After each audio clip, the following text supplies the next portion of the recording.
Why are you walking away? Where are you going? Now they dig it, man.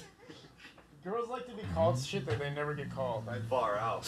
For real. They love that shit. You're an exceptional bitch. You're an exceptional bitch. You're actually like not super fucking annoying. Kyle, you ready? Mm-hmm. I would hold that mic closer to you. I'm ready. Once you cut it on. Oh, we're rolling? Bam. Oh, shit. We're rolling, man. We have D.A.P on the board today, man. Dads Against Predators. What's going on? What's going on, That kiddo? will find you. Yeah, What's up, man. man? I'm doing fucking good, bro. So we gotta hop right into it. Your social media's got fucking destroyed. You Right. lost Instagram, and I think YouTube's down too, right? Well, YouTube got demonetized. They took out our Patreon. Like, they demonetized YouTube and took out Patreon in like within 12 hours. Like a SEAL Team 6 strike. Like they got us good, man. And then I don't know, like 2 weeks later, the Instagram went away. I play like a little part in the Instagram though, cause like people like talk shit and troll, and then like I call them like pussies and stuff back, and then I'm the one that gets in trouble. You know, like they'll say the nastiest things in the comments, and you just stand up for yourself a little bit, then they report your comment. Yeah, that's how it pretty much goes down, man. The creators these days have little leeway when it comes to cussing or bullying or harassing or anything like that. So, Yeah. for anybody who's just watching this and doesn't know who you guys are, let's talk about that for a second. You guys have been on here before, but you guys are Dads Against Predators, and basically, from what my vision of what you guys do is basically, you kind of create a Tinder profile or Grindr profile or get on these dating apps, and you present yourself as a minor. And then you kind of seek people that are, seeking sex from minors and basically seeking to molest younger kids. And so you meet up with these people, and then you expose them, you put them on camera, you post them on YouTube showing that this person is here to fuck a 12-year-old or a 13-year-old or 14-year-old boy or girl, and expose the hell out of them, which pretty much ruins their life and can get them some kind of trouble with the law as well in some circumstances. But in your own way as well, if you guys could explain what you guys do. That was basically the Wikipedia of it.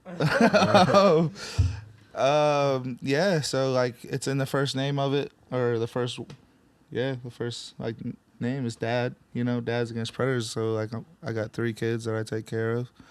I'm a full-time dad at home. I'm a part-time predator catcher, and we just started this in our hometown, Fremont, Ohio. Wanted to catch some bad guys, like to see like.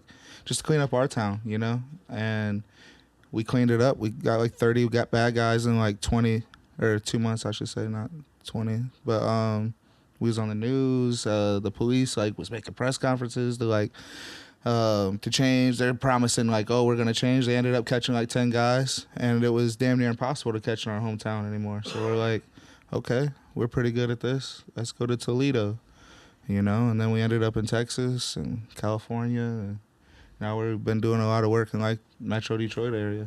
Yeah, man. And Detroit, is it running rampant over here? Like, should people still be concerned? I know last time you guys came in here, you were talking about the mall. You guys caught somebody at the mall over here. Yeah, I mean, what's that? Great Lakes. I think Great were you Lakes guys Crossing. Was that where you guys were at? I think we caught a few guys at Great Lakes Crossing.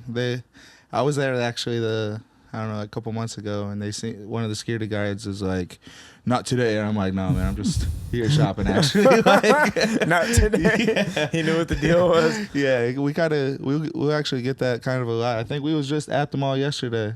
Yeah. It was actually Great Lakes since we was up here, and there was like a lady that does like the spray or something, and she's like, "Are you about to make my Sunday exciting?" Oh my god. So like, it's. Like, especially when I'm in, like, my local Walmart and stuff like that, like, see people I know, they'll be like, is it a time? And, yeah, man, so it's just been, like, a crazy experience of just being, like, just a normal dad and then helping out our community to, like, now being, like, known nationwide and worldwide. Do you guys have, like, a number count of how many potential predators you guys have captured on camera and exposed? We have like 200, I think, and 8, but we've been a part of like 250 with collaborations with other groups. Right on, man. Over That's a lot, bro. That's a lot, especially because all it takes is like 3, and then everybody else is scared, like, to fuck around anymore at that point. Right. Like, anybody who was planning on doing that shit, going on these apps and, you know, trying to get attention from a 12-year-old or anything, you know, illegal minor or whatever, now they're scared as fuck. So you're, like, preventing a lot of this shit from happening in the first place. I had a friend that's not my friend anymore that I literally warned about that. I was like, dude, if you keep fucking around, I have friends that literally do this shit for a living. You're gonna get on their fucking TV show, bro. Yeah. Like, you're gonna get on their shit. He If you was don't, fucking with them little he was girls. thinking of, he was thinking about it. Like, he was like, there's this girl I know, and I was like, dude, how old is she? And he's like 15. I was like, dude, just shut up, man. Just stop, bro. man. Just stop, because you're gonna end up on that, and I'm gonna have to call D.A.P and be like, do what you gotta do, man. Right. I was like, there's nothing I can't. That's my boy. You know, like, I'll probably just stop talking to this guy, and then now I don't have to worry about it anymore. But yeah, no, man, what you guys do is fucking awesome. And like I said, last time you guys here, it's like superhero type shit, right? Like, nobody else is doing what you guys are doing, especially in Michigan. And unfortunately, because of how you know, your job is dangerous, very dangerous. I mean, you're approaching people who are potentially there to meet up with younger kids, but you don't know what they have on them. You don't know if they have a gun, a knife, or if they can fight, or whatever the fuck's going on. So you guys are constantly in dangerous situations. So let's talk about, like, the beginning of the danger, when you guys first started noticing, like, how scary this could possibly be, or potentially dangerous it could possibly be doing this. Okay. You want to pick this one up? Or? Well, I mean, from the start, you kind of already know, like, we're meeting the strangers off the line, and, you know, they could be kidnappers. You know, they're already there to meet a little girl or a little boy, so they're pretty dangerous already. So just even from catch number one, even though we probably never heard of, like Chris Hansen, you know, getting in a fight, or any other predator catchers really getting in any scuffles or anything like that, you still kind of know, you know, what possibly could come. Yeah. But I mean, I think the first time somebody, like, a lot of predators will grab at their phones. I think the first time somebody grabbed at Josh's phone and actually kicked Josh, like, pretty early Was in, like Jim. maybe 40, probably 30, 40, catch 30, 40 or something like yeah. that. So I mean, not too long into it, you know, we realized these guys aren't always just gonna run. You got me you with know? some steel toe boots. Yeah, he did. So Got like me that, I good. mean, and like you said, you don't know who you're meeting, and I mean, we've run into some pretty dangerous guys. Right. For know what I me, mean? like, Bring that mic a little bit closer. my bad. For me, it's like 2 people have killed themselves because of our videos, you know? So if you're willing to kill yourself, like, why not kill me and then kill yourself, you know? So since I think the first guy killed himself I think the first guy was 9, Rick. Catch 9. So as soon as I opened up, I'm like, whoa, this is real world. This isn't just YouTube, you know? Like, we're not just out here. This isn't a game, you know? This is real life. And I've approached it as, like, such since then.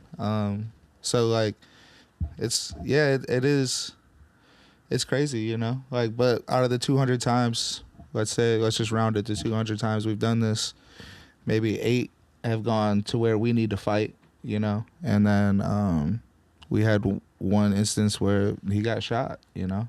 So the percentage of, like, violence is low, you know? Like, when you go play football, like in the NFL or whatever, like, the percentage of you tearing your ACL is low, but it's, like, always there. And that one day that one play could end your career, you know? So A lot of people are attracted to that, obviously, though, because they want to see these guys get their ass whooped. But so the Patreon was there to obviously see stuff that you couldn't put on YouTube and social medias and stuff like that. This has been the most violent, obviously, reaction where you actually got shot, and this was, like, the most recent one, obviously, right? Yeah. And you guys didn't get it on, you know, camera or anything like that, so there's no real way to see what happened. But kind of talk about the experience a little bit. I mean, just going through the same things we always go through, you know, watching the guy walk in after they, you know, said they were going to meet a little girl in this case.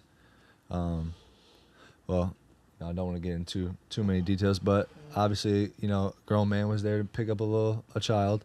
It's what we do. There's no other reason we be beating a stranger in Target. So, like, And a lot of times, Josh he does the first initial approach, and so, I mean, as he was doing the call out, there was no wasted time. and it wasn't an excuse me, everybody. It was just like, hey, what you doing here? Said the guy's name, and no wasted time for him to try to grab Josh's phone and Attack me. Really, Attack He was Josh. on my whole back. But So this guy knew who the fuck you guys were. no, I just think this guy. He didn't know who we were, but he immediately knew what we were trying to do. When we were like, Yeah. hey, or shit, you know. cut Just that. the bleep. Or, like, hey, you know, what you here to do? And then he And then- knows, you know what I mean? Because everybody, their senses are high already. You know, throughout the 200 times, how many times have we gotten like, hey, there's this guy watching at me. You know what I mean? They're sketchy. They're looking for things to, Right. and so he immediately knew what was going on. And things went south. And then like we'll be able to talk about it more. And shit, we'll give you. You'll be the first one when we Oh, for when it's sure. done. For sure, man.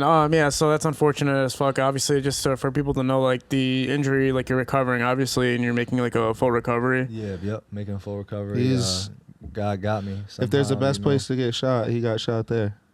Right. So I mean, he was gonna try to hurt us. You know what I mean? He was gonna use that gun, and so it was self-defense. You know what I mean? But it turned out, obviously, probably the best way it could for him to shoot and to, you know what I mean, hit me. I'm still walking, so everything, you know what I mean, turned out all right. Yeah.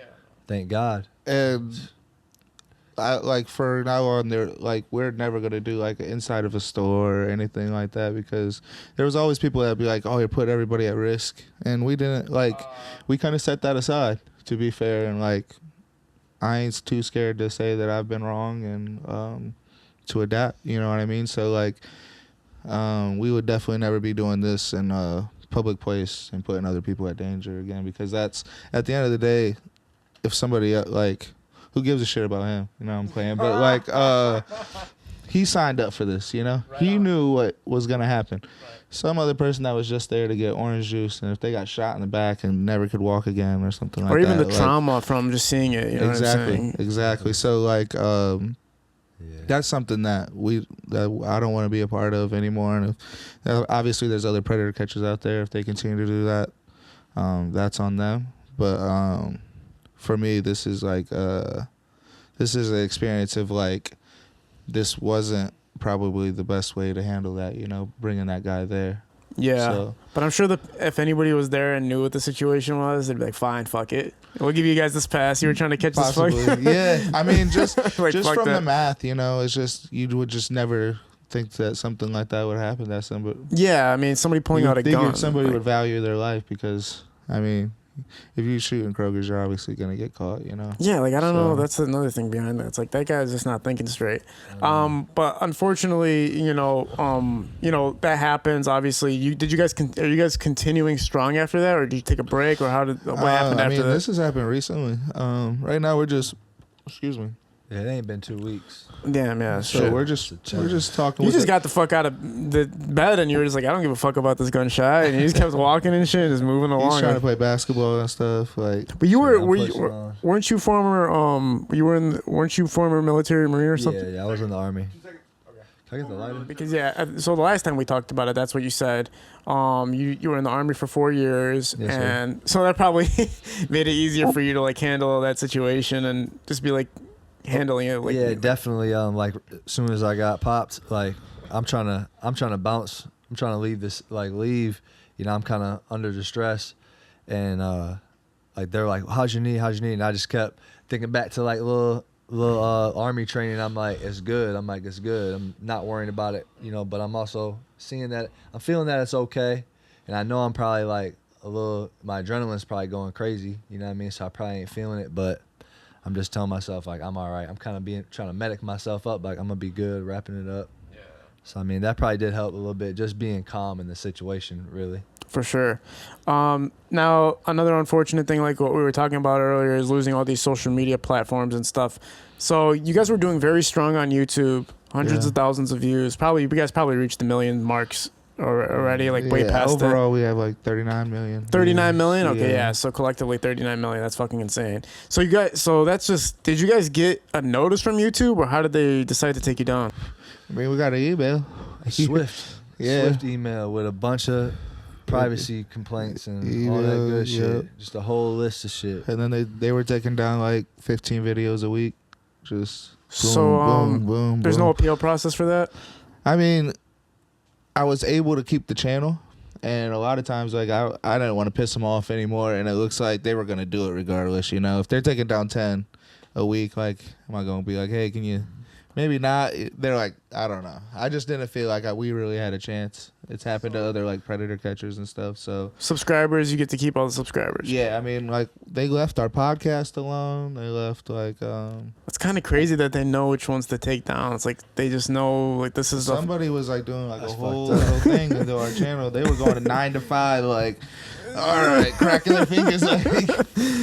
Yeah, they're fucking you guys up. No, were you guys you guys weren't able to monetize the YouTube videos, were you? Like 50% would get monetized. Oh, really? I mean, what's really going on YouTube is, I mean, our videos automatically get demonetized right off rip. They'll go yellow or whatever. But then you can request a review, and half the time it's like the dude that's reviewing it goes, fuck with these guys. You know what I mean? They're doing a good thing, and then you got the Karen that's, oh, this is against policy, you know, and that's kind of what happens. Yeah. So like, we're a random reviewer, you know, and we were shooting like 50%. Like it wasn't like too bad. We were be able to feed our families, and I was able to pay like my editor and stuff like that. Like, yeah. So we were doing okay. As far as the not competitors, but the other people like you said that do catch child predators, how many other guys were there and that were actually kind of at your level of success?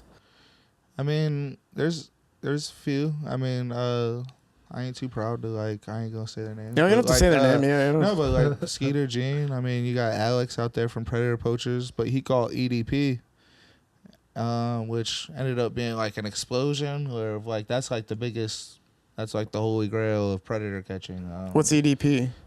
He's like he was like a YouTuber that had he had like 1 million subs. Oh. Yeah, they called him. He's like this Eagles fan. He would just say like raunchy ass shit. But they caught him and like blew up, and then that blow up like was so big because EDP was a YouTuber and now Alex is a YouTuber, and it's like. And then, like, Alex was embroiled because he had, like, a scandal of saying the N-word. So I don't know how much that is involved into that. But, like, it was at the same time, boom, he got, with the explosion, his channel got canceled. And he had, like, 120,000 subs at the time. Skeeter right now, I think, is, like, the sub guy because when I worked with Skeeter, I think we had, like, 115,000 subs and he had, like, 80. And he was, like... He had like 16 catches, but he has like a shtick, you know. He's doing like a. I mean, he's as close to Chris Hansen as you can get, kind of. Yeah. He's like a witty, dry humor kind of guy, and it's not like our style of like we're like a couple of pit bulls, you know, and he's like he's witty and charming and shit, whatever. So you know, like obviously we're not that witty and charming.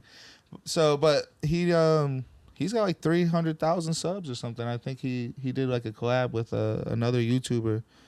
I don't even know how to pronounce his name, but like G Dion or.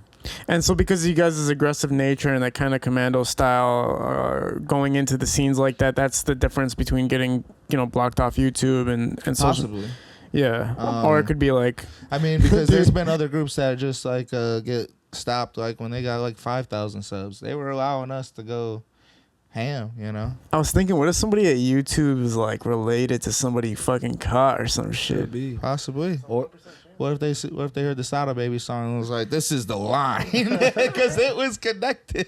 Like it was like we got the Sada Baby song and like 2 weeks later it was. That's the sucky part too, because I felt like that was like you guys were getting to a new level, and then you got the Sada track, obviously, which was going to be an awesome intro, and then it all disappeared like literally right after that. Right. Yeah. Like literally right after. But the Sada Baby song was funny. Let's talk about how that came together and shit with you guys even deciding to pick him in the first place to be the introduction for us. Yeah. How did you guys think of him to do that? It's his favorite rapper. Shit, yeah. Oh shit! Like that's his favorite rapper. I'm fucking with Sada big time. So no cap. So we're the first predator catchers in Detroit to fuck with Sada Baby. You know? Yeah, that's facts, man. Yeah, dude. He remember him, he was telling me how like he really supports your guys' movements. And then we got to all kick it at the studio together, man, and record the track. And it was fucking awesome, man. For sure. Yeah, I wish you guys stayed longer, man, because you know what? I feel like you guys don't know how much you mean to the area yet, like the community around here yet. You know what I'm saying? Like a lot of people in Detroit, I think it's like a taboo subject to some degree. Like obviously Right. people talking about child predators, even if it's a good thing, they don't want to like talk about it for whatever fucking reason. It's nasty. Yeah, but everybody's got your back and that Yeah. knows about you in Detroit. Like they fuck with it. People are probably would want to collaborate with you too if they weren't so scared of retaliation. Like Right. if a rapper jumps in those bitches and all of a sudden that dude sees them, he might be tracking that rapper down instead of you Right. guys or whatever. Yeah. Also talk about that, man, like safety of your own lives and how you protect yourselves and make sure that nobody's like trying to figure out where you live and trying to figure out how to get close to you. Can you hear me out later, man? Shit, trying to stay low key. I mean, always trying to be safe, but realistically, just gotta stay on our toes. Cause, I mean, you know, what I mean, how much can you hide from somebody? You know, what I mean, you can only do so much. You know what I'm saying? So ultimately, just staying ready for anything. You know what I mean? That's the mindset we gotta be in. Sometimes that shit be stressful. You know what I'm saying? Yeah. Shit definitely stressful. Has its days, you know, where I be like, fuck, damn, I be in the shower like, damn, I put myself in it. Like we was just talking the other day, like we killed the regular Josh and Jay. Like regular Josh and Jay is dead. Like we can't just go back and just be like, all right, I'm about to work at this job and just chill and you know what I mean? Like that's no more. We can't just go back to just cooling. Just we gotta always be on our toes constantly. I mean, the way I see it is we've ruined 200 lives, and let's say like 3 people really, on average, 3 people really love those people's lives that we ruined. So we pissed off 600 people probably to the where if they see us and they had an opportunity, like either beat the shit out of us or do whatever they could to hurt us, you know. So I got at least like I figure like 600 people out there that want my head. Damn, that's a lot. Yeah, it's a lot. Don't put that many on your head. So like, and even if I stop now, You have the most ops in Detroit. You literally have the most ops in America, probably. I got Santa on my side, so you heard the song. Yeah, you got a lot of ops on you, bro. But yeah. So I gotta live. I live accordingly, and I make sure that my family does too. And just like any job, safety is number one. You know what I mean? If any job you go to before you start, like you get a pamphlet of safety, and like I take that very seriously. You know, I want to be a grandpa. You know, and so I do take like my privacy and a lot of that stuff like is like taken like very, very important. Do you see like that situation? Obviously, you guys probably talked about it again on how to approach those situations so that possibly can happen again. One thing I was just thinking, just to throw it out there, like if it's already live, do you think that changes anything? Like if that camera's already recording live and it's like recording on another cell phone, or does that change anything, do you think? Or is there no preventatives? Yeah, like let's say that guy who had pulled out his gun, like that shit's already being live broadcasted. Right. Do you think that changes his mind about a decision? I don't think I have an opportunity to go, hey, this is live. Oh yeah, right. Yeah. I mean, other than just literally, that's one of the first things we say is like, hey, this is live, just to let you know. Like you could have said that technically, but that'd be like have to be your shtick every time. You know what I mean? Like, and that like The way this one happened, but it would. it wouldn't really have worked in this one. Oh, okay. You know what I'm saying? Yeah, Some there was of no them- way out of that one, right? Some of them, like this And dude this- wasn't gonna take that shit. And I'm not trying to like pat ourselves on the back or like I'm 6'2", he's damn near 6'3". Probably I'm trying to hype myself up. He's 6'3". I don't see. I've worked with a lot of predator catchers, and I love everybody else that does this. For everything that you said about me, man, you got to say it about them as well.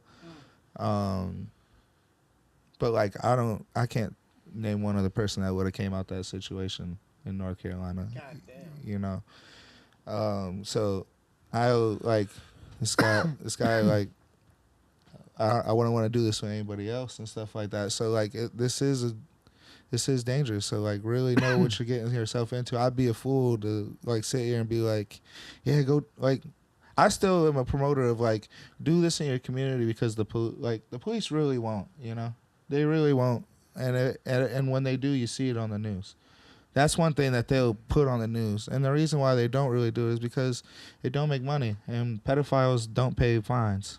You know, they don't pay court fines if you're in jail. You know, you're not paying your court fines.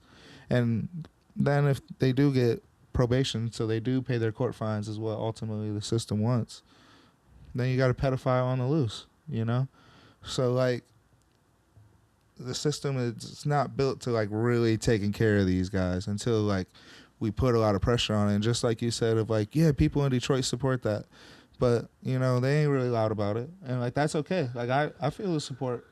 I feel enough support. And I'm not saying, like, oh, nobody's not supporting. I'm just saying, like, we need to make our voices heard. So, like, the police understand we really actually want this done, you know? Why the fuck are we out here doing this?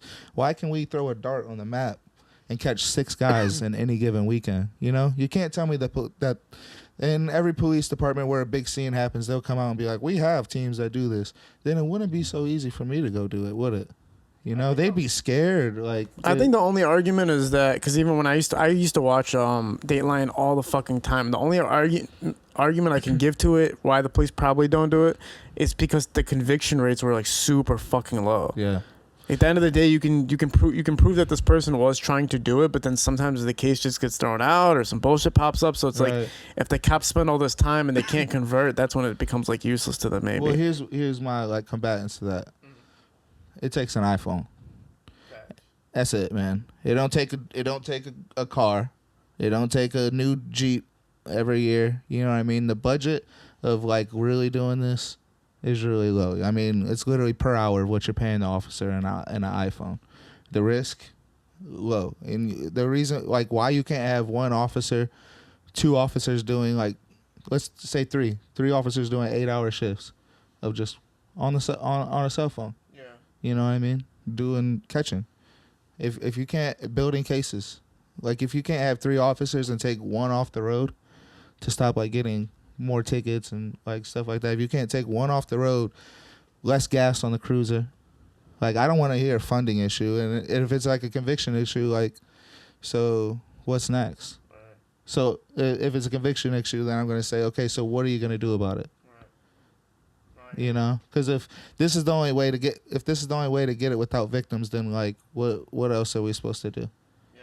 Because we're just gonna wait for somebody to get molested, or are we just gonna wait for somebody to get raped, and then they go, now we got a case? That's why it sucks with all these social media platforms and all that. It's like how much research did they fucking do? And another thing that kind of bothered me too that I noticed was like, if you were getting monetized off of these social media platforms and YouTube and all this stuff, and it's a way of showcasing your work and what you do to help, you know, you got to make money doing this at the end of the day, because you can't sustain a lifestyle. You can't sustain living without making money. And people always tell me, like, anytime I charge them for something, they go, oh, why are you charging me? Why? Dude, I wouldn't be able to be here doing what I do if I wasn't fucking making the money to do it. There's never been a murder or a rape solved without the detective getting a paycheck at the end of the Friday.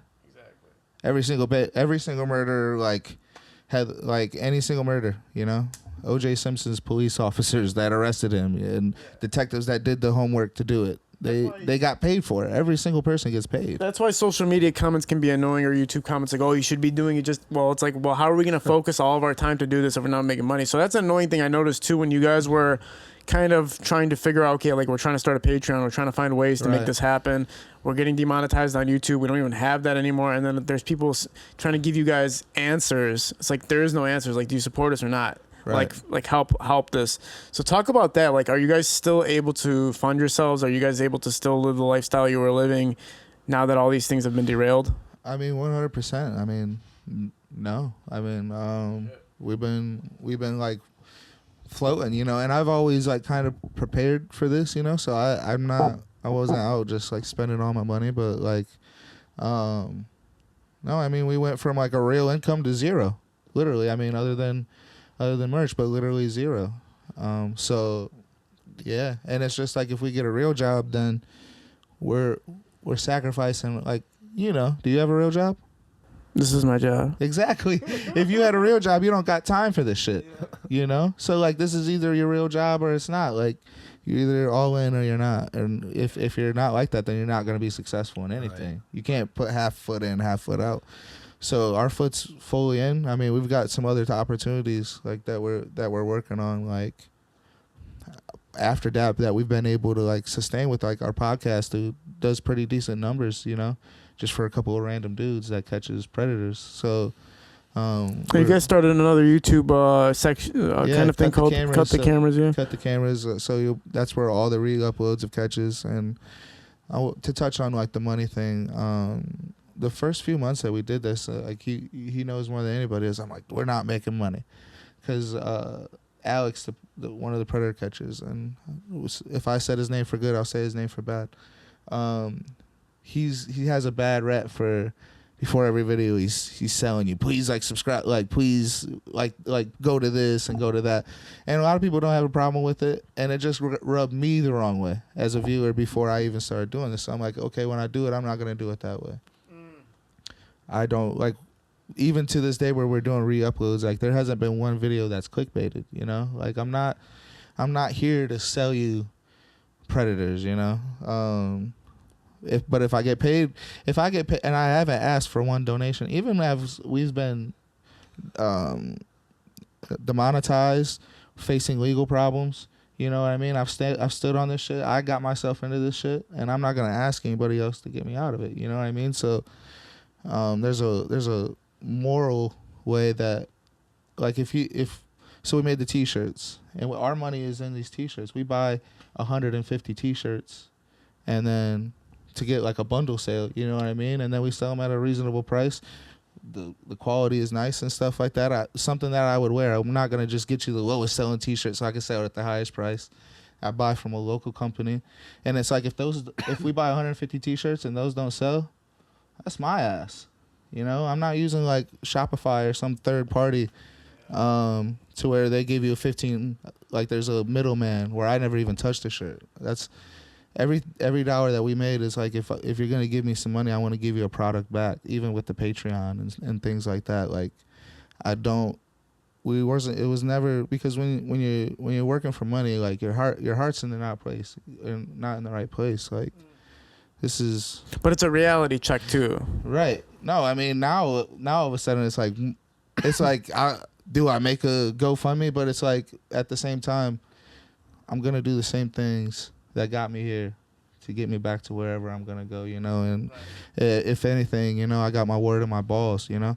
So like, I'm not gonna, if I just said it right here, like I got myself into this, like I'm gonna get myself out, like I gotta stand on that, or else I look like a fool, you know. And yeah, like that. So it bugs me when people go, "You guys gotta do this for the money," because I'm not stupid, man. Like I know our videos are like highly entertaining, you know, and I could sell them as highly entertaining. Like, man shits himself and pisses himself in the mall. Like he did that, but that was just called D.A.P Catch 72, you know. But like, dude shit himself. Like we got into fights, but it's D.A.P Catch 45, you know, and that's just what it is. And there's an integrity, I feel like, to that, which our fans, we have a true fan base, you know. Like we sell a T-shirt every day. That's a fucking blessing, you know. This shit came from my brain, you know. I thought of this, and like people are buying that logo, you know. They want more of it. It's absolute blessing of we got real fans, because we didn't get a bunch of fake ass subscribers from clickbait. Yeah. Like people watch D.A.P Catch 45, you know, and then they watch it and it's like, oh, I fuck with these guys, and we have a real fan base, you know. That's there. So I don't know. I went off on a tangent there. No, I feel you, man. To my fans watching this, because they're gonna watch this, man. Yeah. The last one we did, I was good. We did numbers. It was like the second, third best podcast or something like that. Our fans show up. Like I love you guys. No, you guys are the real deal, man. For sure. It sucks. Like, yeah, you're right. Like at the end of the day, you're not doing this for any reason besides the fact that you know this is a necessity. You know this is something that needs to be implemented in all of our society in general. Just like putting these fucking crazy people in check, putting these fucking predators in check, and exposing them. And you know, as much as you guys are doing it out of your heart and out of your genuine care for, again, communities and society itself, you got to get funded, man. I mean, at the end of the day, you like if you're working a 9 to 5, you're not gonna have time to plan and plot, show up. Guys probably fucking don't show up half the time. You waste half your time not fucking meeting people, and just situations don't work out all the time. It's like you don't have time for that shit, and you have a family. Yeah. So like, if anybody doesn't understand that, it's like you're just not you're at the wrong. If you don't understand that and you're not supporting because you think you shouldn't help or support with money, then you're in the wrong for sure, because you're just watching it for entertainment at that point. Right. Like, you don't give a fuck if you just want to see this predator get fucked up or this predator get exposed, but you don't care about the cause. You don't care about what's actually going on here, like the preventative nature of this. You're stopping a bunch of people from wanting to go outside and do this, and you're also taking this loser off the streets that's been doing this shit and attempting to do this shit. So people need to care about the cause more than the entertainment. And I was talking about that in a podcast recently too. I was like, we can't always turn on our Instagrams and just want to be entertained. Like, sometimes people have real shit to say, or a real message to deliver, or a real thing that they want to get people together about, build a community off of. Instead of every time you pull out your phone, you need to laugh or fucking be like, oh, what stupid ass shit happened. So Right. I think that we need to add that to our mental diet, where it's like we need to have care and compassion in this world. It can't just always be about entertainment when it comes to YouTube and Instagram and social medias. And I feel like you guys do have a hard fan base. So I feel like you said, you're gonna keep pushing the pedal again and just redo everything again, and it's just gonna double in size and just keep moving forward. Yeah, I mean, we're like, you probably know just as much as I do how like talks with like companies and stuff go, but like we're in talks with like a parent company, to like kind of like get behind us. So like obviously we probably won't be like I said, we ain't doing stores no more, What's the company you're talking about? I don't know. I don't want to ruin nothing, but I'll tell you after. Oh, okay, for sure. Is it can you tell us like the what it's like, not when So basically we're pitching a show. Okay, But we're pitching 3 shows, but for one of them to stick, you know what I mean? And we're in the door, so cool, very cool, man. we'll see how it goes. Obviously, a lot of things will change or whatever, but like, I fully support your message of like, yeah, like help us out or whatever. But like, we're not coming here to like we're gonna be okay. We're gonna figure it out.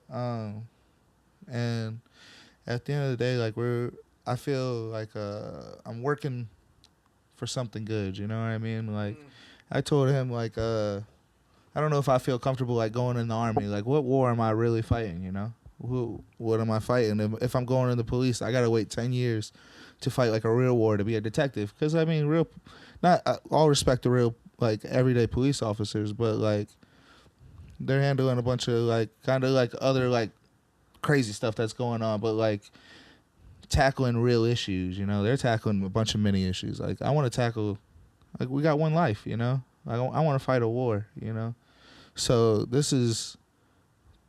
I'm really good at this, fighting this war, and like I feel like somebody needs to do it, until like a bunch of people do it, or until like the government realizes like, look, do it so we don't have to, because obviously like 186,000 people feel like we have to,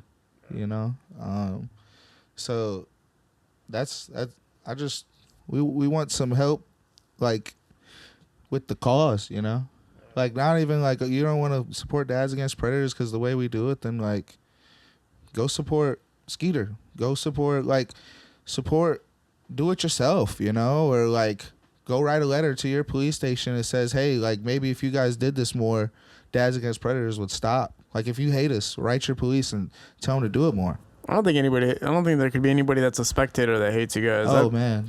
Word? Oh buddy.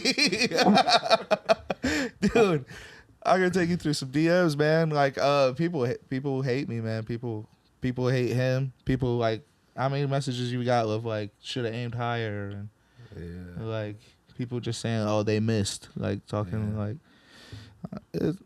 like people really they all hide behind the blue face or the egg, or you know what I mean. They never say it with their chest or with their name, but I had like people taking pictures in my backyard and like weird shit and like sending them to me. Like there's weird fucking people out there. So some people know where you live and shit. Yeah, I mean it's not really that. Like He's not really that hard to find, you know. I can sit here and be like, it's top secret, but like, I mean, people. Well, your name's out there now. Like, I remember Yeah. before it was harder to find your name. Like, I didn't remember seeing your name, but now your Instagram kind of says your first and last name now. Yeah, because they took out the D.A.P one, so it's like we're gonna build us, you know. Yeah, So, individually, like, right? individual at this point, and go from there. But yeah, so we're just trying to kind of live our lives the most comfortably we can, but like also we're trying to fight. Who else is gonna fight this war? You know, like I said, a lot of people wouldn't have made it out of Target that day, and I kind of feel responsible to like at least talk to them about it or talk to other people about it. You know, and if we end up doing sting house catches with police involved and stuff in the future, like then that's what we'll do. But regardless, I'm not getting out the fight. You know, whether vocally or physically. I was watching, I think, a re-upload that you guys posted. It was fucking hilarious. It was like some guy at a store, and you pulled out the chair for the guy to sit in it. Yeah. That was fucking hysterical. What was that catch all about, man? You see that one on Instagram, right? Yeah, that wasn't a real upload. That was the same Target. That was the same yeah, situation? Like the day before. Oh, okay. yeah. Yeah. Yeah, so that'll be a new catch actually, but you got an iPhone, I can airdrop that one to you. Yeah. Send it over, yeah, so basically I don't know, man. I see the chairs and it's kind of like what can I compare this to? That was Skeeter-esque a little bit because it was I charming. was gonna say Hanson. Oh, it was Hanson, yeah. Because they have the seat. Oh yeah, you they pull out the chair. Yeah, pulled out the chair. I pulled the two chairs out. I'm like, one for me, one for her. This is fucking perfect. Yeah, that was great, man. Like just because there is like times for like entertainment or a little bit of it in the art form, or I don't know if there's an art form in everything. I mean, that's why we do the intros. I take pride in the intros, like the little bit of fun of editing that like I like to have fun with it, you know, the little parts that I can't have fun with it. Obviously it's a serious topic, but it's a serious topic, but it's like you're doing it at the end of the day. You know what I mean? Like you're doing it, so therefore you can conduct it the way you want to conduct it. Right. And we have our jokes here and there. I think our shit's kind of funny. Or yeah, you guys got the feet stuff, like showing the shoes, walking, and all that stuff. Yeah, you guys got a lot going on, and even announcing. We got our classic lines and like not. Oh, hold on. This is the Kiddo podcast, so I could be like, I'm the first one. Yeah. So I am the first one to do the public scene. People wasn't doing the public making a scene in predator catching, so I wasn't the first predator. We wasn't the first predator catching, but we were the first predator catcher group to like make a scene. Give us the sample of it, man, for the new watchers. The sample of how you expose everybody when that line you give every single time. Which one? Excuse me, everybody. Yeah. Like yell it. Yeah, go ahead, man. Run it, dude. This is going fucking. Excuse me, everybody. This man's here to be the 13-year-old boy. Yeah, man. That shit is fierce, man. It's like a lion roaring in this bitch. That shit. He's like, yeah, go ahead. Dude, all right. I can see people's face get red when you do that. Like literally, yeah. fucking Time freezes. Man, it's like time freezes. You could probably say better, like just the people that like they just stop. You just malls like rah rah rah rah rah rah rah. yeah. Like you hear South Park, rabble, rabble, rabble, rabble. Yeah. How they do that in the background? Yeah. Rabble, rabble, rabble, rabble. Like it's like that, and then I do it, and it's just Everybody stops, man. and it's just boom. Yeah. Silence. That guy's heart probably every time probably just sinks, man. His stomach probably fucking just. You probably don't even feel like a human at that point when you're that guy in that chair. You get it. Like you run, you're just, now you're jogging through Target and you're making it look weirder. Yeah. You know? There's different types of guys. There's the guys that like put their heads down, and then there's the proud guys. You know that they'll flex their shoulders a little bit, be like. Some guys admit to it and they just like they know it's over. I've seen a couple of guys where like they fess up like, yeah, I was here. And that's like they think they're gonna get away with it because they're saying like, oh yeah, like right. yeah, well, they think you're gonna be easy on them, but you're still gonna upload that shit. Well, there's like 3 phases. There's like the phase where I would come in early on and I would say, all right, we're gonna talk or I'm gonna make a scene, you know. And then they talk and I was like, all right, since you talked, you know, I'm gonna get your license plate. We'll be done. And then halfway through, I'm like, man, fuck these guys. Why do I deserve? Like, they don't deserve my word. So I'll tell them like, okay, we're gonna talk, or I'm gonna make a scene. And then they would talk, and I'll make a scene. But now there's the third phase of, are we gonna talk? We're gonna talk, or I'm gonna make a scene. Da da. And then now I tell them, all right, so what's gonna happen next? Is I'm gonna tell everybody, excuse me, everybody, this man's here to meet a 13-year-old girl, and that gets him. The thought of like knowing, like building it up of like, it's the walking them out to get hanged. You know, instead of just the instant hanging of excuse me, everybody, it's the walking them out to like in front of everybody. And I'm like, put your thumbs up when you're ready. So like, I've evolved it to get nastier. Man, you know. Yeah, I mean they don't deserve to get leniency. They don't deserve shit from me. You know what I mean? And they're lucky that's what they're getting, because like we always, another classic line, I mean, that probably a lot of predator catchers say is like, what if it was the dad, you know? Like if you was really there to meet one of my kids, I'm not showing up like with a camera, meet me in Target, you know, or we can be friendly. Yeah. Yeah.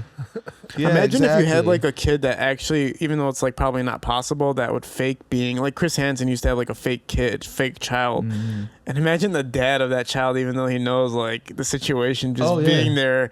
Oh, man, Yeah. fuck that. We've used like real decoys. One time I used my friend, and like I lost her. It was my fourth catch, and I lost her in not Target but in Kroger, and I couldn't find her. Like, and she was walking with the predator, and I'm like, never again. Like, How old was she? she was like 23. She was older, no, she's older than me at the time. She was like 25. Oh, okay. But she looked like a kid? She had a hoodie up and like, Oh, okay.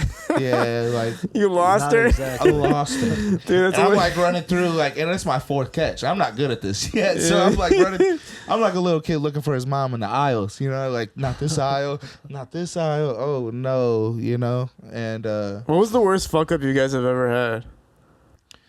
we walked up on the wrong guy one time. we never put it out on like video or nothing.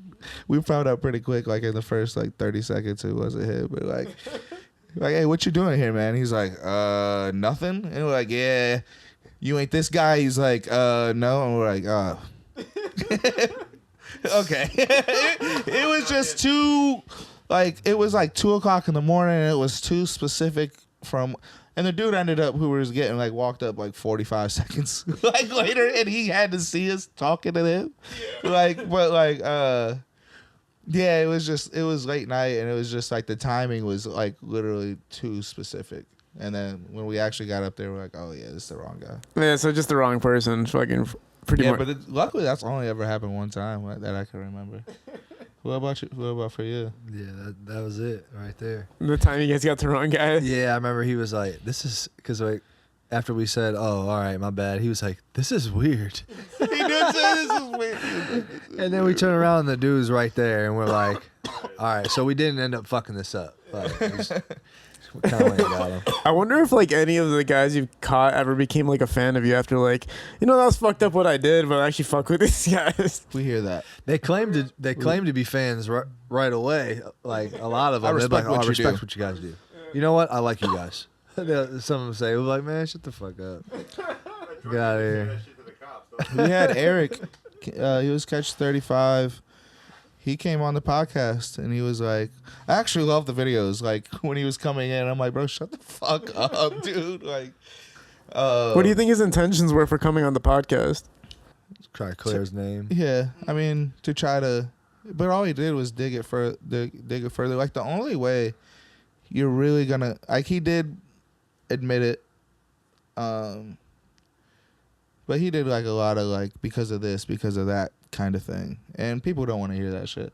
And frankly, you're not coming on my podcast to convince me. You're coming on my podcast to convince my viewers, you know. So it don't really give a, like, I can't ever be friends with you, so it don't matter what the fuck I think about you anyways, you know. So What a dumbass. Because basically he just made his, like, if nobody knew about that situation, now they know. Like, he should have you just have more people watch a video. Yeah, like, let me go watch that video of him getting fucking caught now. But any other predator that wants to do that should come back on.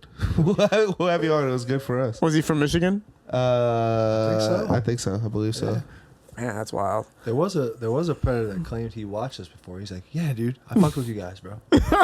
He's like, I fuck with you guys. We're like, for real? He's like, yeah, dude. Not lying. Yeah. Like, why'd you come? He's like, I don't know. That's like, damn. That's how Dateline was too, right? It was like the same thing. Like they'd Yeah. know, like, oh shit, I'm actually on this bitch. Yeah. Retarded. Chris would be like, "You're on Dateline NBC," and one of the dudes was like, "No, I'm not. No, I'm not." I remember Like, yeah, you are. He's like, and I'm lying. Chris Hansen. He's like, "No, you're not." Yeah. Like, it was. My These favorite- predators is fuck, man. Dude, my favorite episode of that shit was like when they made the guy take off all his clothes before he got in. Have you seen that one? Oh, yeah, And he walks to yeah. the back door and he opens it, and Chris just opens like, "Why don't you take a seat?" Like there was no pauses, bro. Like he literally. Good. Chris was good. Yeah, he was fucking. His timing was impeccable, but he had a whole fucking team, bro. You got people outside, inside. And he's not like writing up to catch him and stuff like that. But like, he's a legend. Like, just to talk like he's really smooth. You know, really fucking smooth. It makes it easier when you have a controlled environment for sure, right? Because you have like all these cameras, you have people who are actually helping you. He bait. don't have to defend himself. Yeah. You know, he has a team that will rush him. But even just for production value as well, like you have cameramen everywhere, you have people placed at certain timings and all that shit. So it's like makes it easier to control the environment. So Right. like it probably, even though he's a legend for sure, like if you guys had your own scenario, like you said, you guys might have some TV shows coming up. Yeah, if you guys get more controlled environment, like who fucking knows what you guys are gonna be able to do, bro? Right. If we don't have to like worry about like our lives would still be on the line, because obviously somebody could have just shot Chris Hansen too, like someone. Yeah, I don't know how the people got on without knowing if there's a. I know he would always say like keep your hands out of your pockets, but like, Right. dude, I mean, any fucking second somebody can pull some shit Exactly, out. But I'm exactly. sure they had cops around. I'm pretty sure they had it to the point where Yeah. like a cop was like right around, turn around, Yeah, shot exactly. type shit. But like, yeah, that. But not even just for security purposes. But like, I don't know if you guys ever been a part of a production, but like. The way shit's set up makes it easier for you guys to facilitate the scene. You know Like what I mean? coming in here doing this podcast is way easier doing mine. Yeah, I can tell you. I can tell you that much. I think Yeah. I know a little bit what you're talking about. Yeah.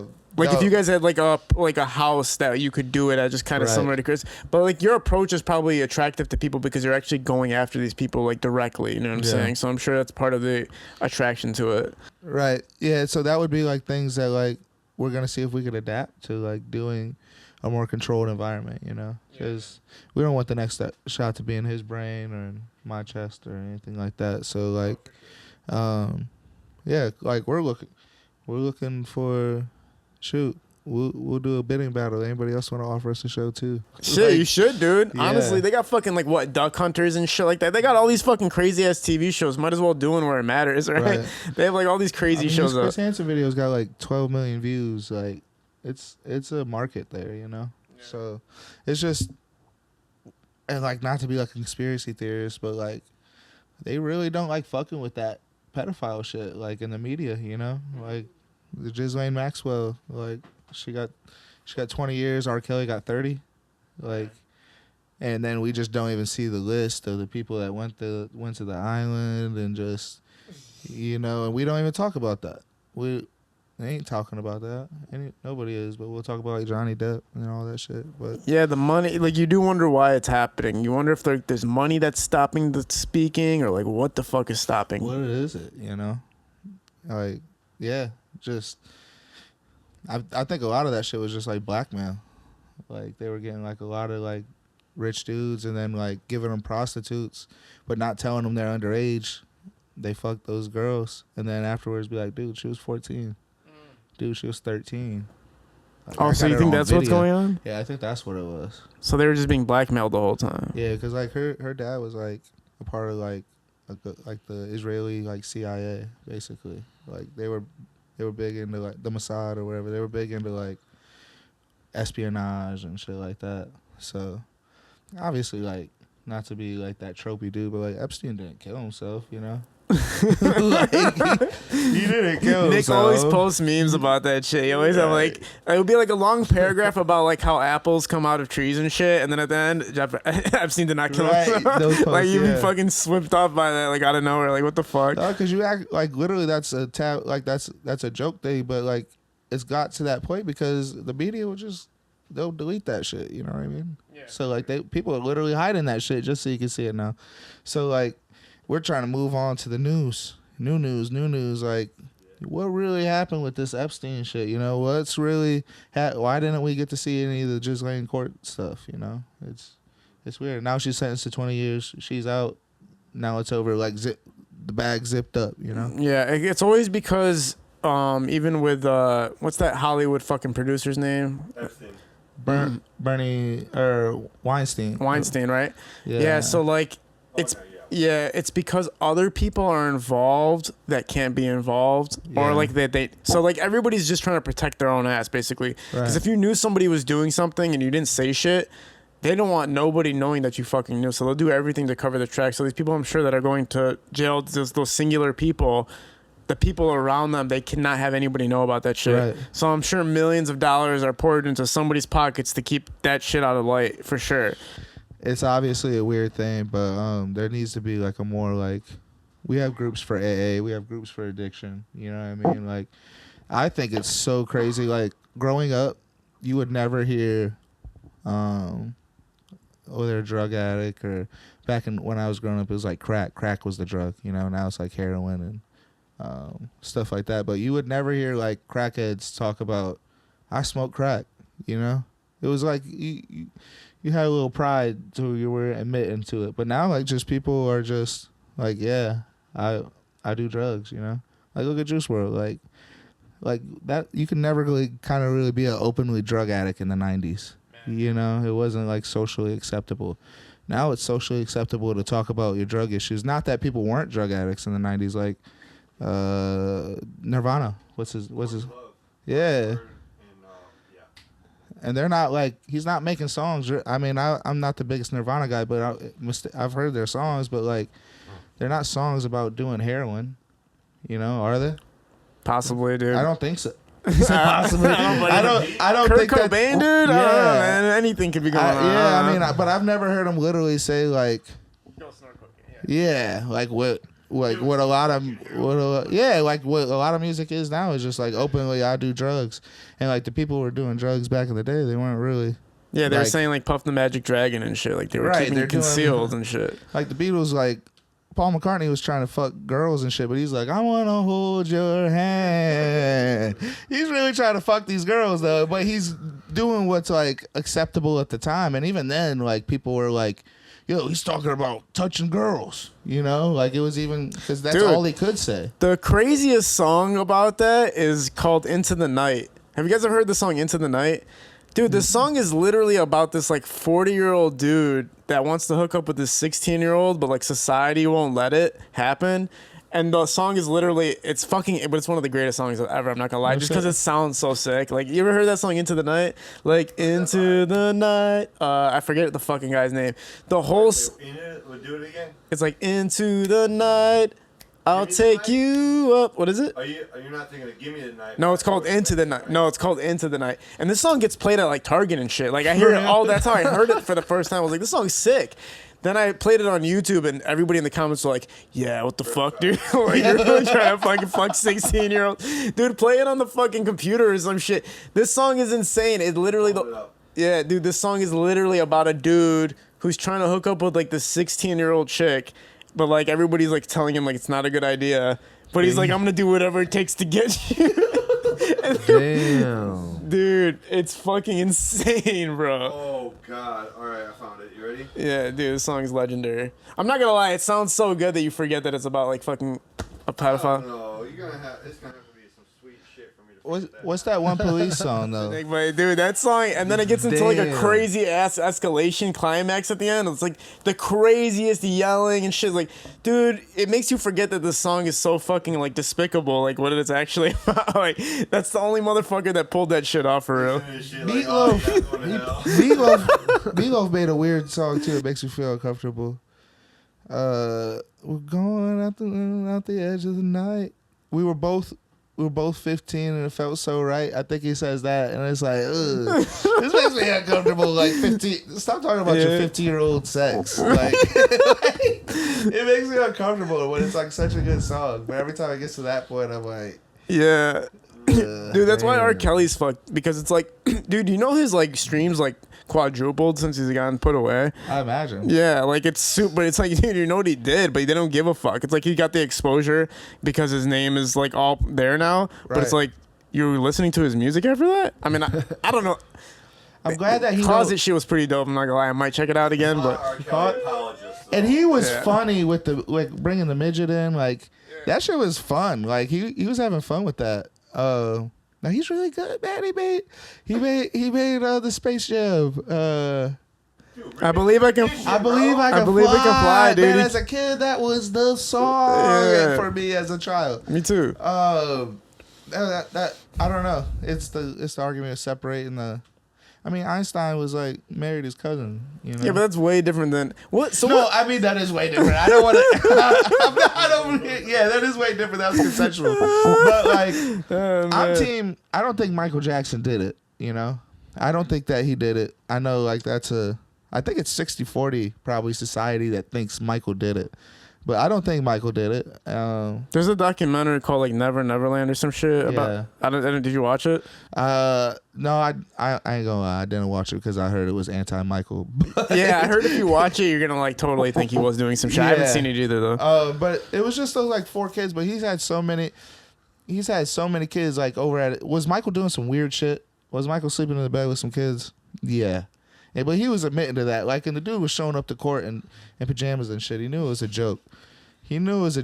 And like everybody else that like those kids that the reason I didn't watch the Never Neverland, I read something, and I could be biased or whatever. I could have read bullshit, but they was like talking about how the mom and dad like made those kids like they wanted those paychecks. You know, it was like 4 kids, and like Michael had hundreds of kids around him. You know, and you seen how the Deshaun Watson thing picks up. Like, dude, if you're a creep, you're a creep, and if you get away with 1, you can get away with 2. You're thinking, and you'll get away with 12. You think, you know what I mean? Like Jerry Sandusky raped like 60-something kids. You know what I mean? Like for Michael to be around all those kids and like the 4 of them, and like their parents all are like on some sketchy shit, like where they know each other and shit. I don't know. I think that's I think it's weird. I don't, and like he treated it like it was a joke, and like I don't know. I love what Dave Chappelle said about it. He's like, if Michael Jackson did do it, he's probably confused. He's like, I fed you, I sucked your dick, and this is how you repay me, motherfuckers. You know what I'm saying? Like, but you know, who knows? Who the fuck knows if Michael did it or not? But this is kind of like something that is interesting. He was a childlike person, right, to some degree. If you Yeah, look I at mean, his, he was weird as fuck. I'm not here to say like Mike was normal. right. So here's my thing about that too. Like, let's say when you make a catch, if the person is just mentally ill, does that change anything? Listen, yeah, I mean, listen. I think Michael Jackson made amazing music. I think he was brilliant, like great dancer, transcended like music. But I would not let my kids around Michael Jackson, and I don't think that he molested those kids. But I still am like, nah, you know, Mike's weird, you know, like you can't. Yeah, Mike's weird. You can't go around Mike. So like, these parents should have been letting their kids around Mike. So like, if I, like you're alluding to, like, what if I catch Michael Jackson, you know, who's a weird dude who wants to just hang out with kids or whatever. Yeah, if I caught Mike trying to hang out with kids, I would expose him. You know, to like, Mike, what are you doing here to meet this little kid? You know what I mean? What do you really got? I would ask Mike that too. Like, what do you really? I can't defend him on that. The only thing I'm defending is I don't think he like fucked with him like that. Yeah. But yeah, Mike's weird as fuck for trying to meet up with little kids. If they have like mental illness, a lot of times some people they'll try to use it like I have, you know, and whatever it is, you know, and sometimes maybe they are telling the truth. That doesn't change the fact of what they're there to do. You know, they're trying to go through the motions of picking up a kid. Yeah. So it's like you still kind of gotta treat them some type of way, don't you? You can't just be like, all right, okay, cool, we get it, let's leave. You know what I mean? Yeah. You know, don't. You know what I mean? Because if they were able to get on the internet and fucking know what they were, you know what I'm saying? Yeah. Who knows what they were gonna do? Yeah. You figure Regardless. you figure some of those people who do that are kind of like not all there in the head, like completely to be able to make that decision in the first place. But you guys have made catches where the guys were like significant figures in society. Right. So like Yeah, those guys are exactly. sharp as a whip. So that's just like malicious intent at that Right. point, right? They be in all shapes and sizes, pedophiles. Yeah, I mean, Smart and then ones, when dumb you, ones. I mean, when you catch the smart ones or whatever, like those are the scariest ones, you know, like guys that are, you know, super careful in the chats and stuff like that. It But must take a lot of time with them too, man. yeah, they want every picture of you with every finger up and their name written on a piece of paper, like to make sure that you're this real person. We're good as fuck at our job, you know. I So, seen you. You guys use like the apps now. Yeah, Yeah. For when I'm a little boy, but I have a girl that She's helping you with the Yeah, she profile is. pictures and all that, and sending the pictures out and everything like that. yeah, she's kind of like an on call. Oh, that's cool, man. So you guys have like a little more system. There was like I think there was like a pope. I heard this on a podcast. There was like a pope that was like caught abusing kids at the church, and then like instead of firing him or whatever, they just sent him to this island where there was a bunch of deaf kids. The fuck? Yeah, it's like a true. It's like this is real shit. Sounds like a joke. You know, it's real shit. That sounds like some And the reason that they crazy did that stuff. is because they knew he was like not gonna stop. So basically, they put him in a position where he was around kids that couldn't do shit about it. What? Yeah, literally. I heard that on the Joe Rogan podcast, so I know it's legit. Like, So you know it's legit. Well, Joe right? Rogan If shit's it ain't, legit. it's on Joe. yeah, facts. Exactly. No, but I remember doing research about it after, and it's like true. Yeah. Like they literally sent Fuck. this pope to this island of deaf kids, so because the kids that can't say shit, what the fuck? Who the fuck are they gonna tell? So like that was like his whole new lifestyle. I was like, all right, sweet, I get to do what I want to do, They and nobody rewarded can him. say shit. Huh? They rewarded him. Yeah. They Well, rewarded dude, a lot of priests get caught for that shit. Like a lot of priests still get caught for that shit. And dude, I mean, I've heard stories, bro, of people, priests I've known about, like doing weird shit like that. So it's not like really? out of the realm. Yeah, hell yeah, dude. I mean, I have two, Priests are bro. like fucking out there, bro. They're Right. like, We just caught well, we didn't catch there's a video, obviously, well, not obviously, if you never heard of us before, but Jay's story. Did we talk about that last time? which one? Jay's story? The one where he caught the guy who was after him when he was a kid? Yeah. Yeah, yeah. So that inspired Logan's story, which I don't think happened yet. A kid from our hometown hit us up and was like, I'm talking to the police that they want help. Like, we're down to our last wits. Like, I want to get this guy. We want to expose him. So we go and we wait for him outside of church. He's like a prominent church figure. And me, Jay, Logan, like his whole family, like his aunts, his uncles, they're all there to support him. It was really cool. And he like called this dude out in front of everybody at the church. Really emotional. Like one of the most powerful things I've ever been a part of, like to this day, and like to see like the weight lifted off his shoulders after, like to see him so nervous and like, and then after he did it, he was just light as a feather. It was incredible. But like that story is just that brings like a lot of people to like do other stuff, like to like I get messages of people like, oh, those videos made me want to do this and that. Like it's powerful stuff, man. Like Oh, for sure. Yeah, Yeah. no, obviously it's transformative, bro, like because it's a serious matter, but at the same time, it's like I think everybody I know in my life had a story. Almost everybody I know has a story. Like almost everybody has a story. I mean, fuck, man. I mean, I guess I'll say, yeah, when I was a kid, I had a fucking neighbor that was like that with me. Like he tried. He fucking tried. yeah. Yeah, like I won't fucking forget that. That was fucking whack, yo. And then I remember me and he was trying with my other friend, and then we had that shit AIM at the time, AOL Instant Messenger. Yeah. So we like fucking kind of trapped him. Like we made him send like all this information. Like, so what do you want to do with my friend's name? And Yeah. he started typing all that shit, and so we like saved all of it. And then instead of like going to the police, we're like, dude, give us like $5,000. We're like taking this shit to the cops, bro. Did you get? No, he slapped the shit out of us, and I just fucking left him alone. Yeah, he slapped the shit out. He's like, what the fuck? Because he was like my friend too, kind of. Like growing up, he was a friend, and he kind of sneaked his way Yeah. into like trying to do He stuff was with me. grooming. Yeah, like he was like, he had porn cassette tapes and shit. And he was like showing me that. I was like, this is fucking awesome, bro. I was like, this is sweet. And then I remember one day he was like sitting next to me, and he was like, he was like, don't you think that would feel good? And I was like, yeah. And then he was like, I could do that for you. And I was like, bro, get the fuck out of my house, dude. Right. Yeah, I was like, right away. I was like, get the fuck out of here. But he was like trying to do that with all the neighbors and shit. And then, yeah, we caught him on AIM with like all the shit he was saying he wanted to do. I'm going to take out the part about him being a neighbor directly, but like he was somebody, everybody Right. knew him. But yeah, that was, man, I can't believe I fucking forgot about that. But Right. yeah, that probably, I heard when you like experience shit like that when you're a kid, it makes your sex drive like fucking weird when you get older. Like when you feel any type of like weird vibes like that. And even watching porn at that such a young of it, dude, I was like fucking a kid, bro. I was like watching Right. straight up hardcore porn with this guy that I should never have gotten my hands on. At that time, there was just VHS tapes, bro.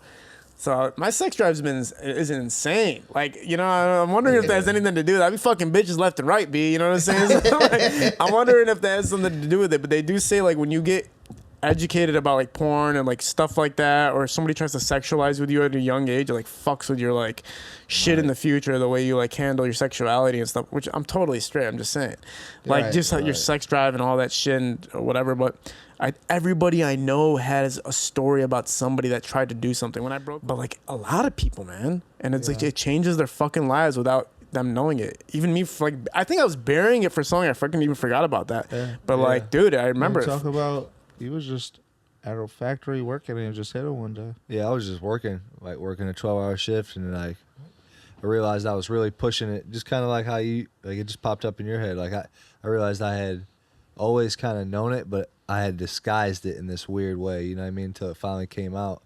I mean, maybe just like that ex-girlfriend, like it just came out like a weird time. You know what I mean?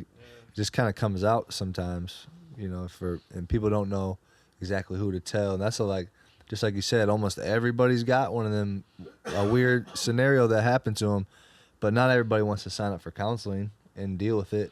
You know what I'm saying? So, got to find ways to Or deal even with talk that about shit. it, you know, or even Right. open up about it. So many people probably live and die with that, you know?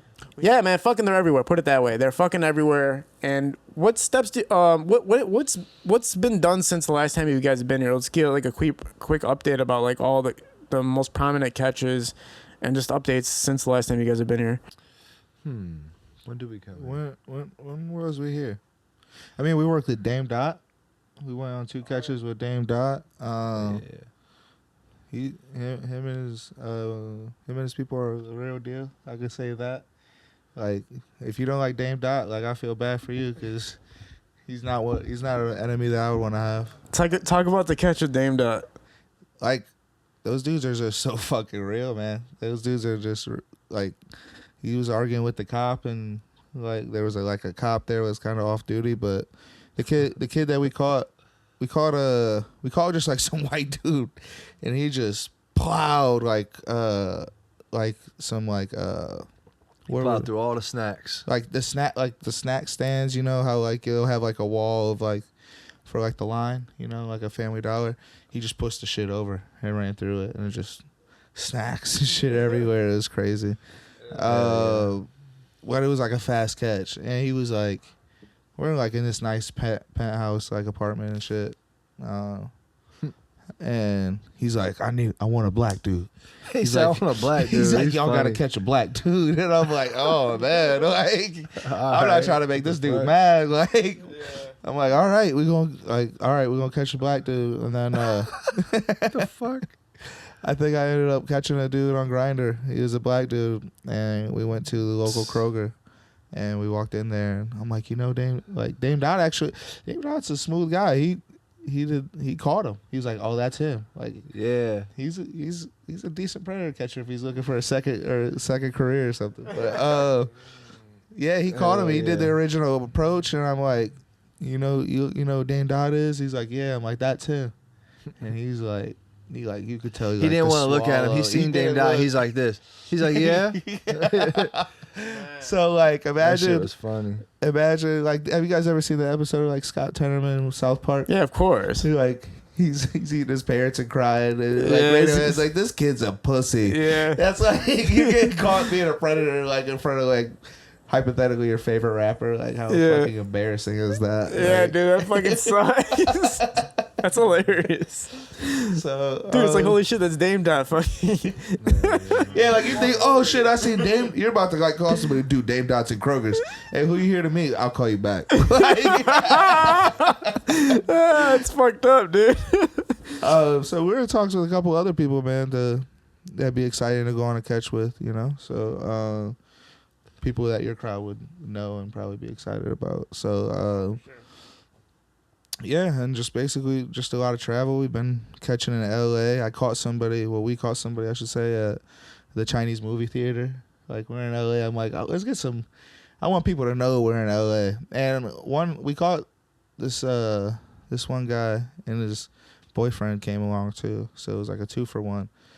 And we caught him, and we're like walking, and we're actually like in the parking lot where they shot Back to the Future, like where they I don't know, the car originally took off or something like that in time, like Pine Oaks Mall, I think it's called. So like that was pretty cool. We didn't even know we were doing that. Yeah, and then dodging bullets, not dodging all the bullets, obviously, and yeah, getting demonetized, and we're putting everything back on Cut the Cameras, and that's where like our catches are gonna be. We're gonna be doing podcasts on Excuse Me Everybody. We got a couple MMA like gigs that we're gonna be pursuing, and some other stuff going on. I'll tell you off camera. But, Oh, for sure. Yeah, man, you guys are killing it, obviously, man. Like, as far as just pushing the pedal, obviously, the only thing that you're not killing it is not your fault. It's that these fucking platforms aren't fucking with you, but... killing it in every way but our pockets. Yeah, like man, we're fuck killing that. it in every way but that. But I'm not necessarily a Christian or nothing, but I mean, I believe in God, and I believe I do things for the right reasons, in the right way. So, like, I'm not stressing, you know. I'm blessed, you know. My kids is healthy, I'm healthy, and at the end of the day, that's really all that matters, you know. Yeah, man, for sure. Yeah, you guys are, you know, going through that little rough patch, but they usually say once you get through those rough patches, everything, you know, kind of shines after that. So you gotta get through all that bullshit and stuff like that. Talk a little bit about personal life, man. Like how you guys have been just maintaining and everything outside of work. Go ahead, man. I mean, as far as getting shot, shit, just Tell people how it feels. I know it's not supposed to be. I'm kind of interested. The only reason it's funny, I know it's not supposed to be funny, is because you're so calm about it. Like if I got shot, like yeah, man. So I got fucking 45. for real, just I mean, since that's happened, just enjoying life. You know what I mean? Just getting back to the basics, being a dad. You know what I mean? That's kind of the main thing I do in the off time other than catching, and then just hooping, playing basketball. You know what I'm saying? I'm trying to get my leg back right so I can get back to doing the good things in life. You know what I mean? Let me speak for him because he'll never do it. You gotta get this man against Sada. He's the truth. Like I'm telling you, once his leg, not even like I'm telling you, he'll be good right now. He's good. This man is real life the truth. You gotta get him in there. On one Anytime you want to come, bro. Yeah, I'll call you. He was cooking. Tell him who he was cooking. Nigel Hayes. He's cooked some NBA players like in his time. Players. You know what I mean? But he was stuck in a high school system that like old school, like passed it to the post. He was never allowed to like be himself and stuff. What do you want, like point or shooting guard? yeah, well, both. Okay, for sure. Whatever. This man takes us to Gus Mackers Mackers and gets us. Like, takes us on his back. I can't get the rebounds and pass the ball to him. That's the game plan. That's legendary.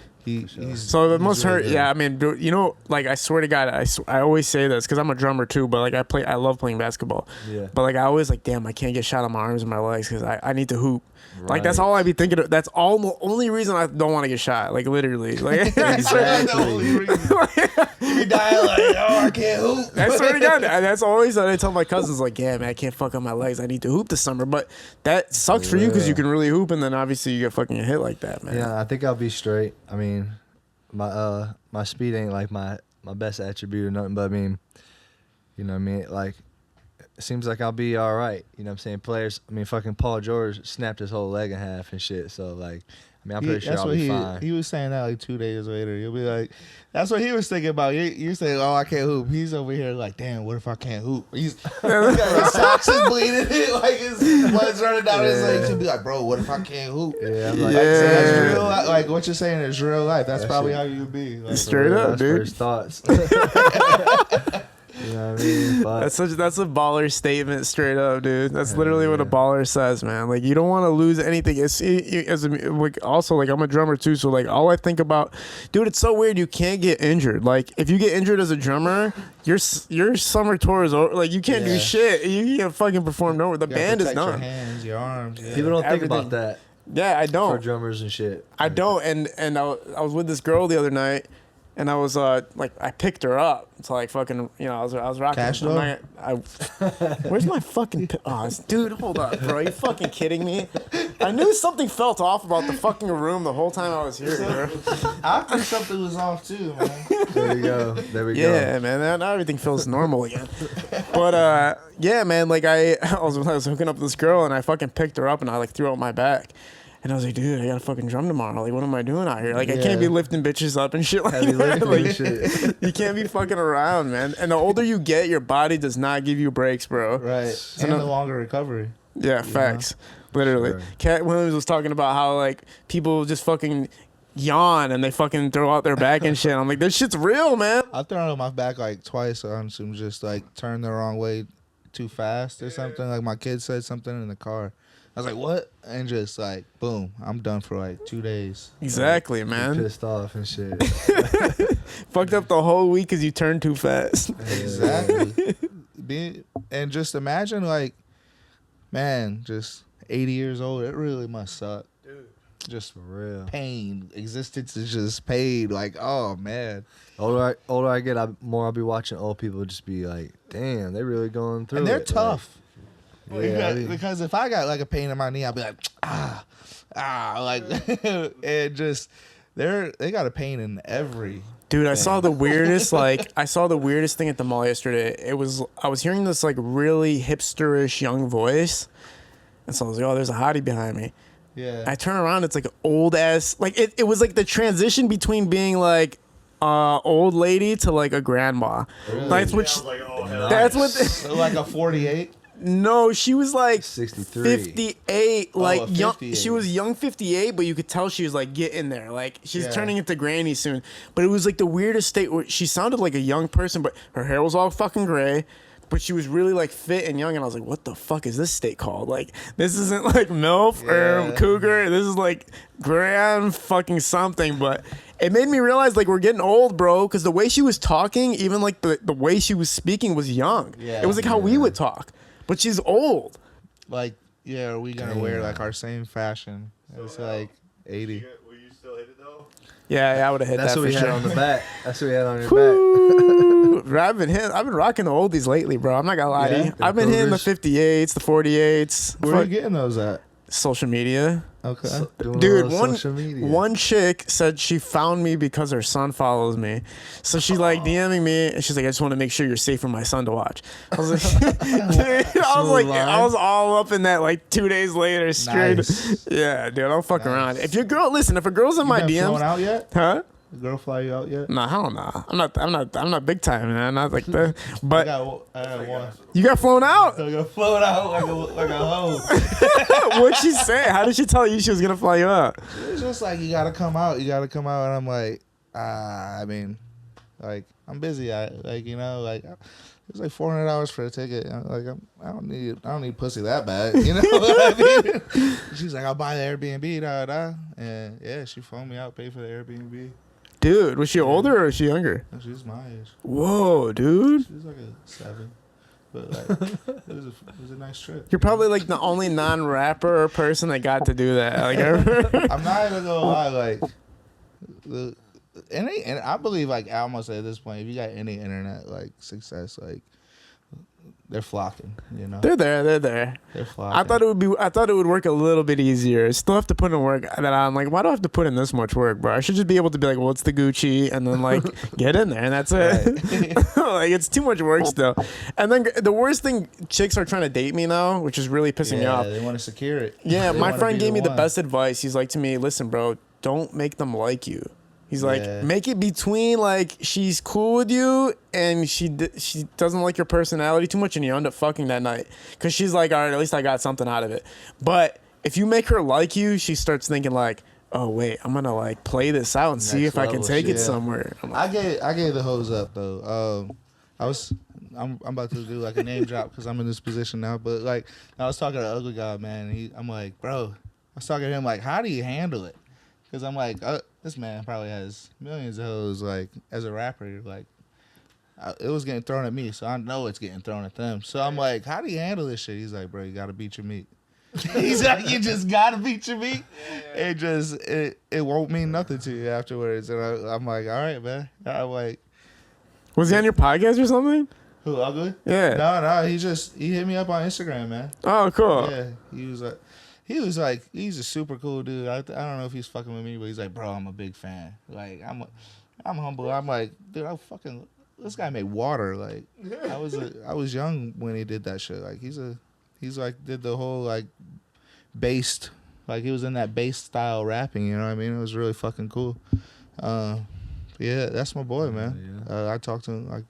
Through DMs. No, you guys probably made a lot of and stuff. Yeah, like a lot connections with this stuff. But Ugly God's like, bro, that's like a legend. That's like a legend. He's to a me. legend, right? Absolute fucking legend. So like, him saying that stuff about us was fucking cool. But like, and he was like a real like he's like when you was talking that like to Josh, like I find out like a lot of people that I talk to, they know more about the damn videos than like I do, and so it's crazy. Yeah.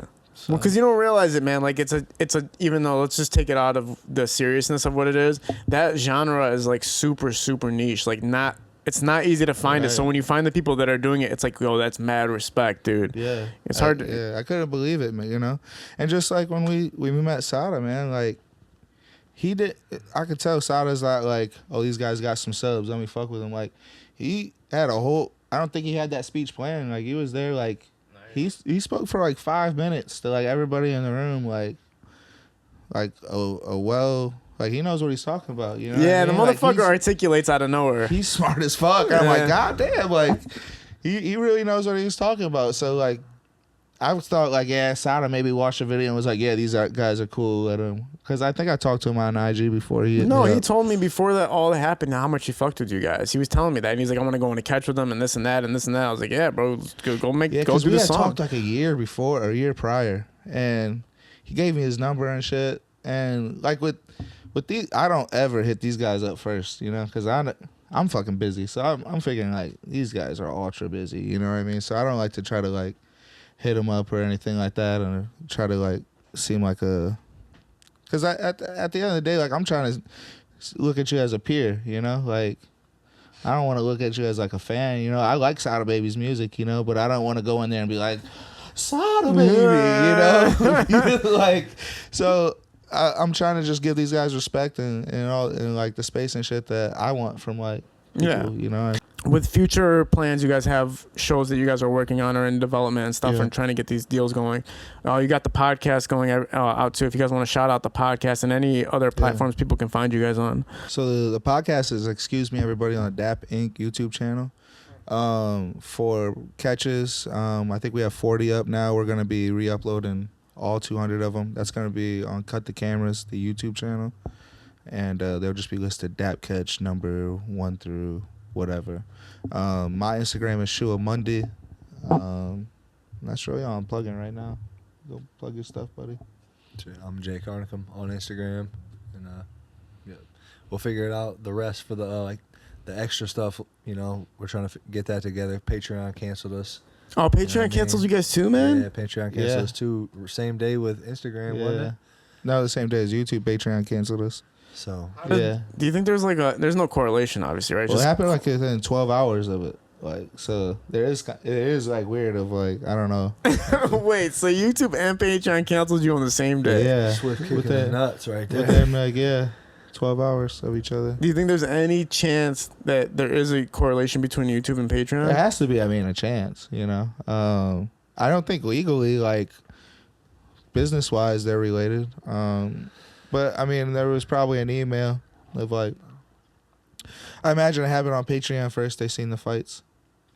They wrote YouTube like, yo, because technically the videos are sourced on YouTube because Patreon is not like a video platform, so you can't like upload a video onto Patreon. You have to like upload a link, you know what I mean? And the links were just to like an unlisted YouTube video on the they channel. work together. Or people? Do you think people were copying and pasting those two to like squeeze money out of you guys, just to not pay for the I subscription? mean, most of our fights got leaked on YouTube. You can watch a lot of the shit for free. I mean, but the Patreon was really, I mean, we had over 800, I think at one point 900 members. Man, like just support, you know what I mean? So like it was really support more so than like it gets framed a lot of times in the media or just it's like the flashy thing of like, oh, the Patreon for the fights.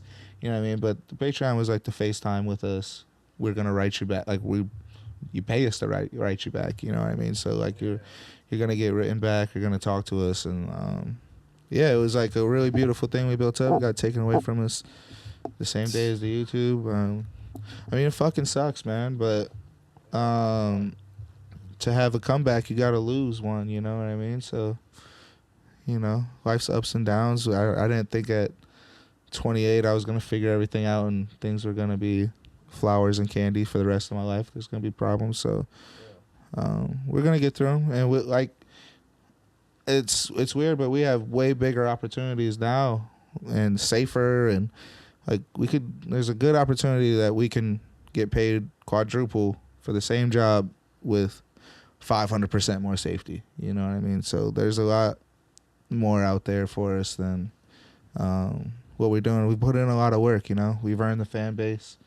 We have the content, you know what I mean? All the hard work's done. Now it's time just to connect with other people, you know what I mean? Like even you giving us this opportunity is a way to like help build back our Instagram that got taken down and stuff like that. So we're just here swimming along, you know.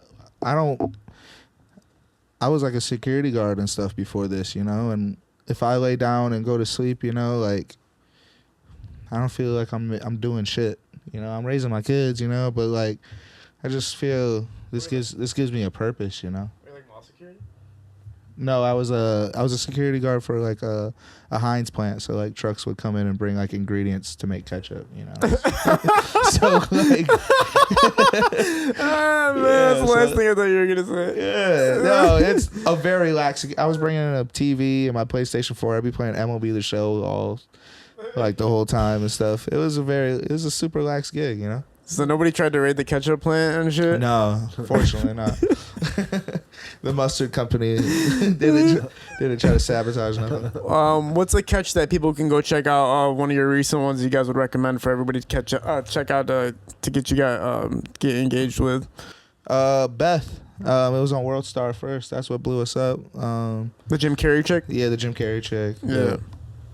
She was wild. I would have Somebody banged that said chick. she looked like Popeye, like it fucking killed me. I would have hit for sure. I'm not gonna lie. I would have hit. You smacking Is that it's not good to say that because she was a fucked up person, but she was. What number is Beth? You smacking Beth though? I mean, I can't cameras. anymore because she's a predator. But if it wasn't for that, Would you do like a dirty, like a rough one? Like, you fucking predator bitch. You know what I whoa, mean? man, can you imagine that, dude? Right. Which number is Beth? Shit.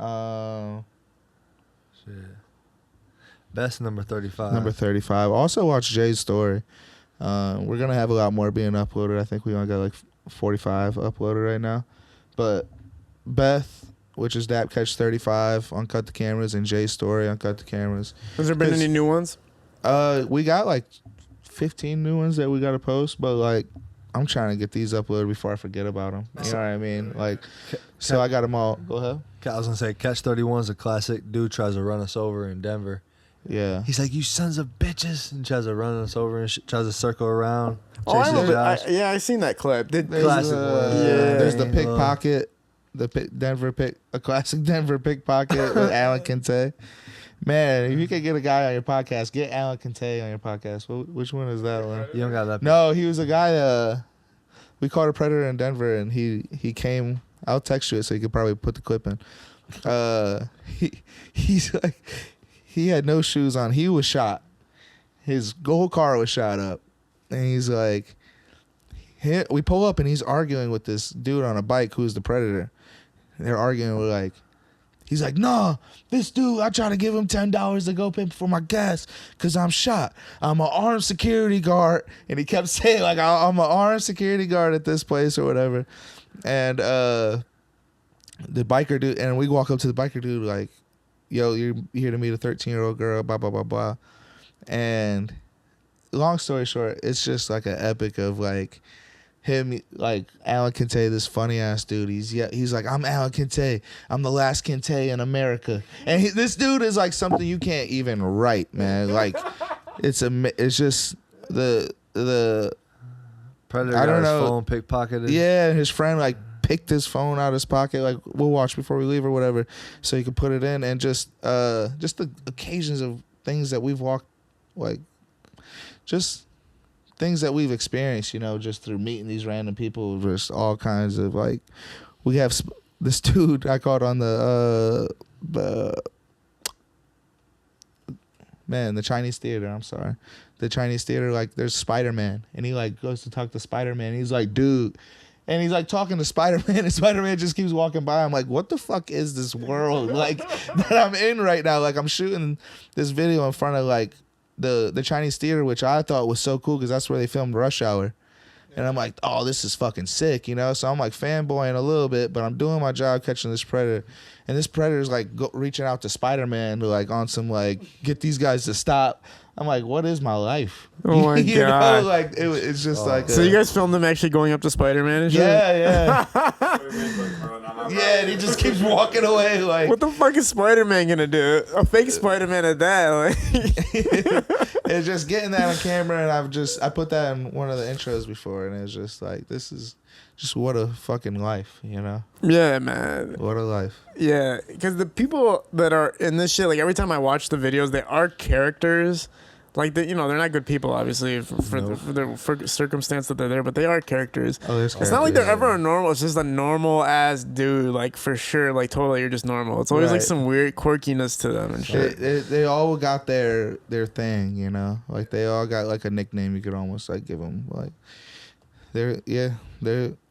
there's something else to show up to meet a kid. You gotta have a little X gene in you know? Something's going on for sure. Something's got to be a little bit off with you for you to be able to do that, just for sure. Is there anything you guys want to touch on, man? No, go sub to Cut the Cameras. That's where all the catches are. Check out our podcast on D.A.P Inc. And then Shua Monday, Jay Carnicombe on Instagram. And stay tuned for some cool stuff coming up. For sure, man. I appreciate you guys being on again, man. The first time I met you guys was legendary because I didn't know exactly what you guys were all about.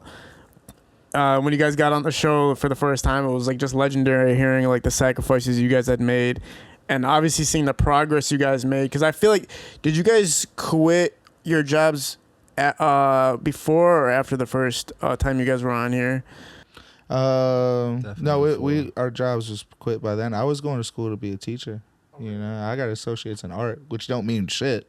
But 2 more years or whatever, I would have had a bachelor's in education. Yeah, I was in the middle school to be a teacher, and I quit. You know, yeah, and I was doing security and going to be a teacher, and I quit, put myself into this, and it's like I got tattooed my hands all up, like, yeah, I'm gonna be a fucking predator catcher for the rest of my life. And it's like, now I can't go back to teaching like this. So I'm all in, man. Does the tattoo symbolize anything about the work? Oh sure, like I mean, this is Inspector Gadget. He's got a phone. Oh shit. He's got a blunt, a little investigative glass, and some flowers. You know, just yeah. And this is like, because, you know, I ain't gangster enough to put some teardrops on my face, but these are the 2 suicide guys. You know, because fuck those guys, you know? Yeah, man. That's about it for like that. Yeah. Dapper stuff, but Yeah. Yeah, man, for sure. Well, either way, the sacrifices that you guys have made, and like you guys are fully invested in this shit. There is no like Yeah. half in, half out. Like you guys are fully, totally invested in it. And like I said, it sucks to see people some people only looking at it as entertainment versus realizing that there's a cause behind it. So that support monetarily is a very, very fucking important. I know you guys have to be humble. I know you guys have to be like, we're not doing it for the money, but at the end of the day, you can't do this shit unless you're being funded to do it. And I Yeah. think there's no more of a noble cause to fund something than this. I mean, really, as far as two guys getting together and really fucking catching the predators and preventing other predators from making that fucking decision in the first place to go chase a fucking underage kid, and now they have to think about it twice.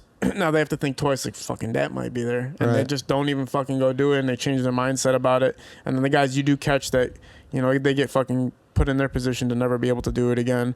yeah. And you guys made a lot of sacrifices, obviously, even getting to the point of fucking getting shot, which I don't see a bigger sacrifice than that, showing how invested you guys are in it. So, like I said, it's an honor to have you guys on, and honor to have you guys doing this shit. And hopefully we can fucking promote the fuck out of this and get people aware. I think the more people are aware, the more opportunities are going to open for you guys, as well as people who want to help be a part of this in any way that they Sure. can. Whether it's starting their own kind of vigilante. Would you guys call it a vigilante to some degree? I mean, like, by definition, we're not vigilantes. We get thrown in that thing just because, like, the definition of vigilante is you're handing out the justice, To me, all I'm doing is, like, I'm just putting a video out there and you feel how you feel about it. You know what I mean? I'm not the judge or the jury, I'm just a guy documenting an event, kind of like, I always compared it to what would you do with John Quinones, What would you do if you came across talking to a 13-year-old girl or a boy online? And then what would you do? I can't make you go. So whatever happens next is always on them. You know what I mean? So I don't look at myself as I'm going out to stop crime. It's just, I'm just going to pose as a kid and see what happens. You know what I mean? Right. I'm not trying to hand out justice. I'm just doing what I can do. Yeah. Is there any final words you want to say about that too, bro? No. Okay, for sure, man. Yeah, man. I appreciate you guys Thank again. you, Thank man. you so much for being a part of this. Everybody go check out D.A.P. That's Dads Against Predators. Go check out new YouTube page, same YouTube Cut the page. cameras. Yeah, D.A.P. Inc. for the podcast Yeah. and cut the cameras for the sure. catches. Appreciate you guys. High Low Visuals is shooting these productions for us. We're at Parallel Sound Studio. We're out.